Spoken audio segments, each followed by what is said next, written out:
এই জলাশয় থেকে কিন্তু সেনাবাহিনীর যে আভিযানিক দলটি রয়েছে তাদের যে সার্চ অপারেশন সেটি কিন্তু চালানোর পরে এখান থেকে আগ্নেয়াস্ত্রটি আসলে উদ্ধার করে এবং সেনাবাহিনী বলছে যে সামনে জাতীয় নির্বাচন যেমন বলছিলাম যে জাতীয় নির্বাচনকে আসলে সামনে রেখে দেখাচ্ছিলাম।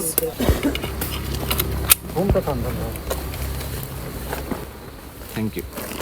দর্শক যেমনটি বলছিলাম যে 40 ব্রিগেডের যিনি আসলে সেরা কমান্ডার রয়েছেন এখানে লেফটেন্যান্ট কর্নেল তানভীর তমাল, তিনি কিন্তু আমাদেরকে দেখাচ্ছেন দীর্ঘ সময় অভিযান করার পরে সেটি কিন্তু আমি দেখাচ্ছিলাম এবং যেমনটি আসলে আপনাদেরকে বলছিলাম যে এই ঠিক আধুনিক আগ্নেয়াস্ত্র রয়েছে সেটি কিন্তু উদ্ধার করেছিল এবং সেই সময় কিন্তু দুইজন শীর্ষ সন্ত্রাসীকে গ্রেপ্তার করা হয়েছিল যাদের বিরুদ্ধে অতীতেও বিভিন্ন সময়ে হত্যা চেষ্টা মাদক সহ অপহরণের একাধিক মামলা রয়েছে এবং গোয়েন্দা তথ্যের ভিত্তিতে সেনাবাহিনী আজকে এই অভিযানটি পরিচালনা করেছে।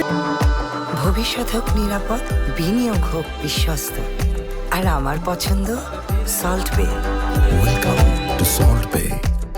শাহজাহানপুর থানাধীন আশিকপুর ইউনিয়নের বয়রাদিঘি নামক জায়গাতে সেনাবাহিনী কর্তৃক অভিযান পরিচালনা করে। তারা অভিযান পরিচালনাকালে 2 নারী সহ 1 পুরুষ আটক করে এবং সাথে আগ্নেয়াস্ত্র উদ্ধার করে। পরবর্তীতে আমাদের খবর দিলে আমরা এসে পরবর্তী আইনগত যে কার্যক্রম সেটা তাদের সহায়তায় গ্রহণ করছি।